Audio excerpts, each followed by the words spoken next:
रत्नागिरी जिल्ह्यात पेट्रोल आणि डिझेल पाठोपाठ आता CNGचा देखील तुटवडा या ठिकाणी जाणवताना पाहायला मिळतो आहे। पहाटेपासूनच CNG मिळावा यासाठी CNG स्टेशन बाहेर या ठिकाणी लाईन्स पाहायला मिळतात। विशेष करून जे रिक्षा चालक आहेत त्यांच्या भल्या मोठ्या लाईन्स सध्या या ठिकाणी पाहायला मिळतात। आपण सध्या माळ नाक्यातल्या CNG स्टेशनवरती आहोत आणि तुम्ही बघू शकता की लाईनमध्ये जवळपास 300हून 350हून अधिक रिक्षा या ठिकाणी पहाटे 6 वाजल्यापासून या ठिकाणी त्यांची लाईन लागलेली पाहायला मिळते आहे।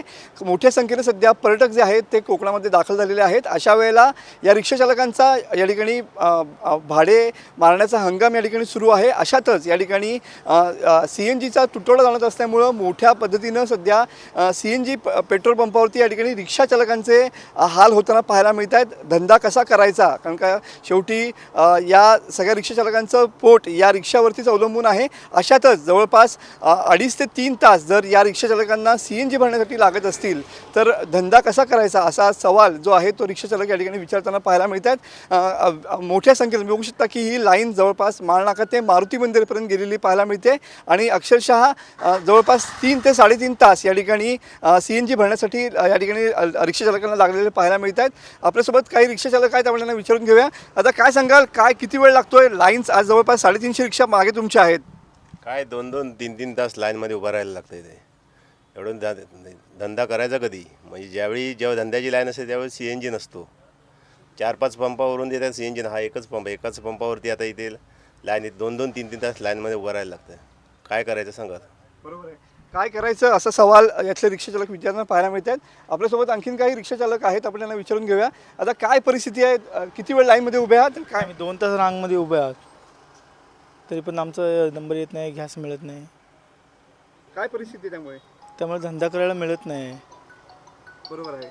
आपण आपल्यासोबत आणखीन काही रिक्षा चालक आहेत, आपण त्यांना विचारून घेऊया की नेमकी काय परिस्थिती आहे। तुम्ही बघू शकता की रिक्षाची ही लाईन अगदी मागपर्यंत गेलेली पाहायला मिळते। दादा, काय सांगाल, CNGसाठी किती वेळ उभे आहात? काय परिस्थिती सध्या CNGची? 1 तास झाला। 1 तास झाला। काय परिस्थिती आहे? CNG मिळतो का? काय गॅस भेटतच नाही। पेशर असला की पेशर नाही, तो 1-1 तास थांबायला लागतो। धंद्यावर परिणाम झालाय? भरपूर झालेला आहे। धंद्यावर परिणाम झाला नक्कीच। आपल्यासोबत आणखीन काही रिक्षा चालक आहेत, आपण त्यांना विचारूया की नेमकं काय परिस्थिती आहे, सध्या काय अवस्था आहे, काय सांगा, किती वेळ उभे आहात लाईनमध्ये? आम्हाला 2 तास गेले। ही परिस्थिती काय? आज जेकेत आम्ही 3-4 वर्ष जातो आहे, तर आज जेकेत का चॅनलवाले का आलेले नाही एवढ्या वर्ष? आता इथेच का तुम्ही आलेले? किंवा आज ही परिस्थिती जे याचे कशी काय आहे काय? हा 2 तास झाले आम्हाला। आता हे असे तर आमचे आत्ता 2 तास गेले, संध्याकाळी 3 वाजता गाडी बंद करायला लागते, संध्याकाळी तर 2-3 तास गेले, तर आम्ही धंदा काय करायचा? आणि काय ही अवस्था आहे? याच्यावर काय उपाय, काय मार्ग काय करणार आता तुम्ही? नक्कीच तुम्ही बघू शकता की जवळपास 300हून अधिक रिक्षा या ठिकाणी लाईनमध्ये उभ्या आहेत। गेल्या 2 तासापासून CNG मिळण्यासाठी हे सगळे रिक्षा चालक जे आहेत ते धडपडताना पाहायला मिळत आहेत, मात्र CNG मिळत नाही आहे। त्यामुळे रिक्षा चालकांचा संताप या ठिकाणी पाहायला मिळतोय। कॅमेरामन समित गजनेसह मनोज लेले, TV9 मराठी, रत्नागिरी।